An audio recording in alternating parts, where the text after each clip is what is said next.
জনাব ইকবাল হাসান মাহমুদ টুকু, ওনাকে বিদ্যুৎ মন্ত্রী করা হয়েছে।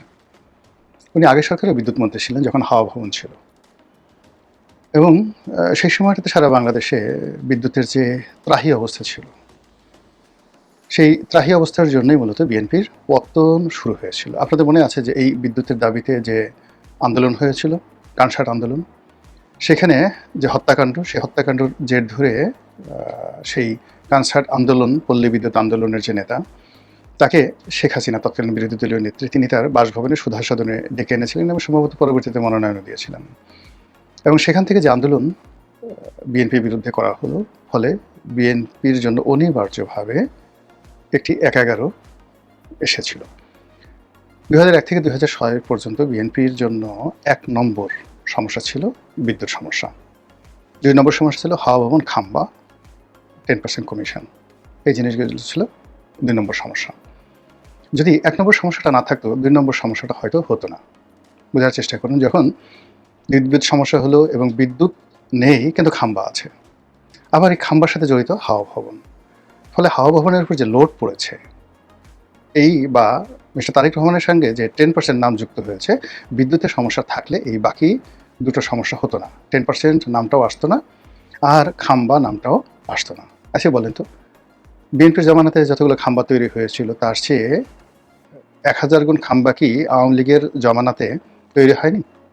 যত খাম্বা বিএনপির জমানাতে অব্যবহৃত পড়েছিল, তার চেয়ে বেশি খাম্বা কি এখনও পড়ে নেই? কিন্তু কেন এখন বিদ্যুৎ প্রতিমন্ত্রী ছিল আওয়ামী লীগের নসরুল আহমদ বিপু, তাকে কেন খাম্বা বিপু বলা হয় না?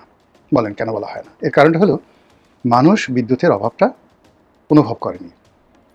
রাষ্ট্রের ক্ষতি হয়েছে, চুরি হয়েছে, চামারি হয়েছে, এটা রাষ্ট্রের ব্যাপার, রাষ্ট্র টু রাষ্ট্র বা অনেক হাই লেভেলের ব্যাপার, কিন্তু জনগণের মধ্যে এটা নিয়ে কোনো নেতিবাচক প্রতিক্রিয়া তৈরি হয়নি। কিন্তু ২০০১ থেকে ২০০৬ সনে বিএনপিকে ডুবানোর জন্য ১ নম্বর মন্ত্রণালয়, ১ নম্বর কারণ ছিল এই বিদ্যুৎ মন্ত্রী এবং বিদ্যুৎ মন্ত্রণালয়।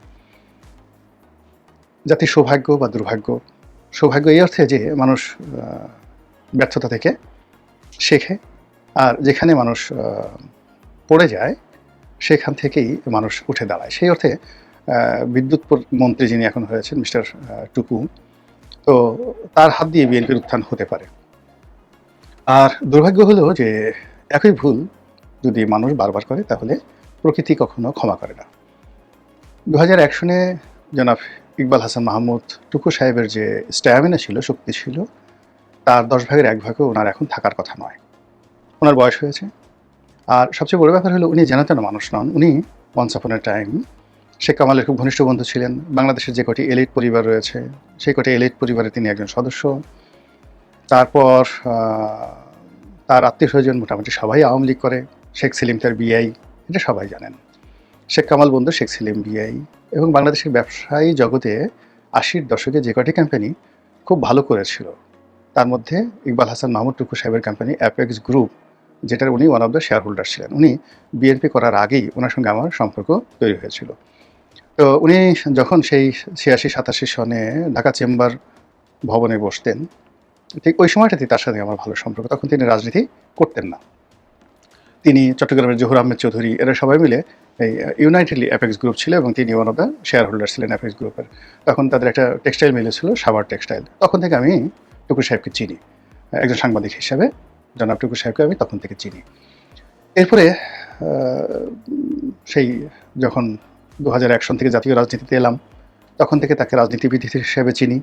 আর ওনার সঙ্গে আমার ব্যক্তিগত সম্পর্কটা অত্যন্ত স্নেহ এবং শ্রদ্ধা। তিনি আমাকে প্রচণ্ড স্নেহ করেন, আর তাকে আমি শ্রদ্ধা করি। কাজেই তার সম্পর্কে কোনো নেতিবাচক কথা বলা, মানে একটু মুখ বাঁকা করে কথা বলা আমার জন্য খুবই ক্ষতিকর, আমার নিজের জন্য, বিকজ আমি তাকে ভালোবাসি। তো সেই টুকু ভাই, সেই টুকু ভাইয়ের একটি বক্তব্য নিয়ে ভীষণ রকম ট্রল হচ্ছে বাংলাদেশে। সেটা হলো, তিনি যেটি বলেছেন যে শেখ হাসিনার জমানায় বিদ্যুৎ খাতে যে লুটপাট হয়েছে, সেই লুটপাটের ফলে পুরো বিদ্যুৎ অঙ্গন ঋণের ভারে জর্জরিত। এখন আমাদের যে বিদ্যুৎ খাতটা, এটা এতটা জটিল হয়ে পড়েছে। এখানে এলএনজি দ্বারা বিদ্যুৎ প্ল্যান্ট চালিত হচ্ছে। এখন ইরান যুদ্ধ হয়েছে, এলএনজি পাওয়া যাবে না। এখানে ডুয়েল ফুয়েল আছে, ডিজেল চালিত গ্যাস ক্ষেত্র আছে, এখানে কয়লা চালিত মানে বিদ্যুৎ প্ল্যান্ট আছে। তারপর এখানে দেশের বাইরে আদানি থেকে বিদ্যুৎ আনা হচ্ছে, দেশের বাইরে থেকে আনা হচ্ছে, আমদানি করা হচ্ছে। মানে এত জটিল একটা বিদ্যুৎ খাত তৈরি করে গেছেন শেখ হাসিনা। এই বিদ্যুৎ খাতের ম্যানেজমেন্ট করা, অর্থাৎ একবার আদানির সঙ্গে বসেন, একবার রামপাল কয়লা বিদ্যুৎ কেন্দ্র সেটার সঙ্গে বসেন, আবার ওদিকে পায়রা বিদ্যুৎ কেন্দ্র তৈরি হয়ে আছে, ভোলা বিদ্যুৎ কেন্দ্র তৈরি হচ্ছে, সেখানে বিদ্যুৎ উৎপন্ন হচ্ছে, কিন্তু সেগুলোকে জাতীয় গ্রিডে এনে সঞ্চালন কেন্দ্র তৈরি হয় না। বিদ্যুৎ কেন্দ্র তৈরি হয়েছে, টাকা দিতে হচ্ছে, খরচ করতে হচ্ছে, লস গুনতে হচ্ছে, কিন্তু ওটা জাতীয় গ্রিডে দেওয়ার মতো সঞ্চালন লাইন তৈরি করা হয়নি। যেমন ধরুন ভোলার গ্যাস ক্ষেত্র, ভোলায় প্রচুর গ্যাস আছে, কিন্তু সেই গ্যাস জাতীয় গ্রিডে আনার মতো অবস্থা এখনও তৈরি হয় নাই। আবার পায়রাতে যে বিদ্যুৎ কেন্দ্র তৈরি করা হয়েছে, সেই পায়রার বিদ্যুৎ কেন্দ্র ফুল লোড জাতীয় সঞ্চালন কেন্দ্রে বিদ্যুৎ কেন্দ্রে আনার মতো অবস্থা এখনও তৈরি হয়নি। অর্থাৎ দক্ষিণাঞ্চলে এত বিদ্যুৎ দরকার হয় না। তো এরকম মানে অনেকগুলো জটিল, এখন সেই জটিল বিষয়গুলো তিনি বসার সঙ্গে সঙ্গে কিন্তু বুঝতে পেরেছেন।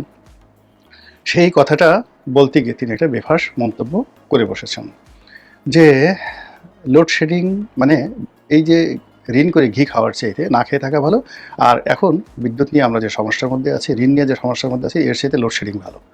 আর সঙ্গে সঙ্গে তার আমলনামা চলে আসছে, পাবলিক হু হু করে বলার চেষ্টা করছে কী কী হলো ইত্যাদি ইত্যাদি নানা রকম কথাবার্তা। ভদ্রলোক একেবারে ব্যতিব্যস্ত হয়ে সাংবাদিকদের উপর ভীষণ খেপেছেন এবং তিনি বলেছেন যে তোমাদের কারণে আমি এবং আমার পরিবার সাফার হয়েছে। আপনারা জানেন যে ১/১১ সময় তার স্ত্রী, তার সন্তান, তাদেরকেও জেলখানাতে নেওয়া হয়েছিল এই বিদ্যুৎ সেক্টরে দুর্নীতির অভিযোগে, এবং আরও অনেক অভিযোগ। তো সেই অভিযোগ আবার তার দিকে আসছে এবং এখনকার যে বাস্তবতা, সেই বাস্তবতায় শেখ হাসিনা ধরুন প্রায় ২২,০০০ থেকে ২৪,০০০ মেগাওয়াট বিদ্যুৎ কেন্দ্র নির্মাণ করে গেছেন।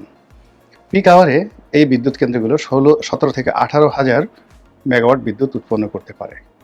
আর এই বিদ্যুৎ কেন্দ্রগুলো চালানোর জন্য যে নগদ অর্থ দরকার, যে সাবসিডি দরকার, তারপরে এখানে যে যাকে বলা হয় এখানে যে লোড ম্যানেজমেন্ট আছে, সিস্টেম লস আছে, সব মিলিয়ে সরকারের যে ক্ষয় খরচা তাতে বছরে প্রায় ৪০,০০০ কোটি টাকার মতো এখানে ভর্তুকি দিতে হচ্ছে। আবার বলি ৪০,০০০ কোটি। তো ৪০,০০০ কোটি টাকা সিস্টেম লস অন্যান্য মিলিয়ে যদি ভর্তুকি দিতে হয়, তারপর এখানে যে বিদ্যুৎ প্ল্যান্টগুলো হয়েছে সেটা বাবদ যদি বছরে কয়েক লক্ষ কোটি টাকা ঋণ শোধ করতে হয়, তাহলে এই যে বিদ্যুতের মেনটেন্যান্স থেকে শুরু করে সমস্ত কিছু করা এটা সম্ভব নয়। এই মুহূর্তে যে সকল কোম্পানির কাছে বিদ্যুৎ নেওয়া হয়েছে তারা আদানি সহ অন্যান্য কোম্পানি প্রায় ১,০০,০০০ কোটি টাকা সরকারের কাছে পাবে। আবার বলছি ১,০০,০০০ কোটি টাকা সরকারের কাছে পাবে। সরকারের কাছে ঘোড়ার ডিম কোনো টাকা নাই। ডক্টর মোহাম্মদ ইউনূস স্থানীয় মুদ্রা ব্যবস্থা থেকে ১,২০,০০০ কোটি টাকা সে ঋণ করে গেছে। এখন টাকা ছাপিয়ে, তারপরে শেষে রিজার্ভ থেকে টাকা ভাঙিয়ে, বিদেশ থেকে লোন এনে কোনো অবস্থাতেই এই ২২,০০০ ২৩,০০০ মেগাওয়াট বিদ্যুৎ উৎপন্ন করে গ্রাহক পর্যায়ে, ভোক্তা পর্যায়ে পৌঁছে দিয়ে পরিস্থিতি সামাল দেওয়ার মতো অর্থনৈতিক অবস্থা নাই। যদি ২২,০০০ মেগাওয়াট চালাতে হয় সরকারকে ৫০,০০০ কোটি টাকা ভর্তুকি দিতে হবে প্রতি বছর। কোথা থেকে দেবে টাকা বলেন? এটা বিদ্যুৎ মন্ত্রী বুঝতে পেরেছে। ফলে কি হলো, আগামী যে মানে যাকে বলা হয় গ্রীষ্ম আসছে, আপনি ধরে নিতে পারেন এই গ্রীষ্ম ২০০২ সনের গ্রীষ্মের মতো মানে ব্যাপক বিপর্যয় তৈরি করবে। এটা বাস্তবতা। এই যে এলএনজি, এখন এলএনজি দিয়ে যে সকল মানে বিদ্যুৎ প্ল্যান্ট চালানো হচ্ছে, ইরান ইরাক যুদ্ধের কারণে এই প্ল্যান্টের মানে পাবে কোথায়? বিদ্যুতের মূল্য আপনাকে বাড়াতেই হবে। হরমুজ প্রণালী ইরান বন্ধ করে দিয়েছে। হরমুজ প্রণালী ইরান বন্ধ করে দেওয়ার কারণে তেলের দাম এক দিনের মধ্যে লাফিয়ে $40 বেড়ে গেছে। একদিনে পার ব্যারেল $40 বেড়ে গেছে। এটা $200 যাবে। যদি আগামী 10 দিন এইভাবে চলতে থাকে হরমুজ প্রণালী, $200 পার ব্যারেল হবে। বাংলাদেশের পক্ষে $200 ব্যারেলে তেল কিনে $80 দামে সেগুলো আবার ভর্তুকি দিয়ে জনগণের কাছে দেওয়া অসম্ভব ব্যাপার। আর যদি ভর্তুকি না দিয়ে তেলের দাম বৃদ্ধি করা হয়, 1 মিনিটের মধ্যে সারা বাংলাদেশ অচল হয়ে পড়বে। লঞ্চ ধর্মঘট, জাহাজ ধর্মঘট, ট্রাক ধর্মঘট, পরিবহন ধর্মঘট, এমনকি এই যে মেট্রো রেলে আপনারা চলতেছেন এইগুলোরও ভাড়া দ্বিগুণ করতে হবে, এছাড়া কোনো উপায় নাই। বলেন কী অবস্থা যাচ্ছে? তো এই সব মিলিয়ে যে একটা লোডশেডিং ধেয়ে আসছে, এতে আপনার কোনো সন্দেহ নেই। এবং লোডশেডিংয়ের সাথে সাথে মূল্যস্ফীতি বাড়বে, দ্রব্যমূল্যের দাম বাড়বে, তারপরে মুদ্রাস্ফীতি বাড়বে, টাকার দাম কমে যাবে। ডলারের মূল্য কোনো অবস্থাতে সরকার এই যে গত 17 মাস ধরে যেভাবে রাখছে 122 টাকা, 123 টাকা, এটা রাখা সম্ভব হবে না, ইম্পসিবল। ডক্টর মোহাম্মদ ইউনূসের সময় যেটা জিনিসটা হয়েছে এখন সেই সরকারের সময় সেটা হবে না। তার সঙ্গে সঙ্গে ঘুষ বাড়বে, অর্থাৎ এই সমস্ত কাজকর্ম যখনই হবে অনিয়ম, তখন ঘুষ বাড়বে, দুর্নীতি বাড়বে। আর ওই যে আগে যে 10%-এর বদনাম হতো, এটা মানুষ বাড়িয়ে বলবে এখন 10% না, মিস্টার 20% বা মিস্টার 25%। ক্যান ইউ ইমাজিন কি একটা অবস্থার মধ্যে আমরা যাচ্ছি? এবং তার সঙ্গে সঙ্গে অন্য যে অভাব অভিযোগগুলো ধেয়ে আসছে, সেই অভাব অভিযোগের সঙ্গে আইনশৃঙ্খলার অবনতি, মাদক বৃদ্ধি, জেএনজি, রাজপথ উত্তপ্ত হওয়া থেকে শুরু করে আর কত যে দুর্ভোগ দুর্দশা জাতির ঘাড়ে আসছে। কাজেই সবর করুন, পরিস্থিতি মেনে নেওয়ার চেষ্টা করুন এবং সরকারের জন্য পরামর্শ হলো বি ওপেন, সত্য কথা বলুন এবং খোলামেলা কথা সবার কাছে বলুন এবং প্রিয় মুখ দিয়ে। অর্থাৎ এখন যে কথাটা টুকু সাহেব বলেছেন, সেই কথাটা যদি তারেক রহমান সাহেব বলতেন, সেই কথা যদি খলিলুর রহমান সাহেব বলতেন, খলিলুর রহমান আপনারা যতই সমালোচনা করেন না কেন, he can speak very nicely, অনেক সুন্দর করে তিনি কথা বলতে পারেন। কিংবা সরকার যে ডাক্তার জাহিদকে নিয়েছে বুদ্ধিজীবী কোঠায় টেলিভিশন টক শো করা থেকে, তো জাহিদের মুখ দিয়ে যদি এই কথা বলা হয়, মাহাদি আমিনের মুখ দিয়ে যদি এই কথাগুলো বলা হয়, তাহলে এটা হয় কি যে মন্ত্রণালয়গুলো নিরাপদ থাকে। এতগুলো উপদেষ্টা নেওয়া হয়েছে মূলত কী জন্য বলেন তো?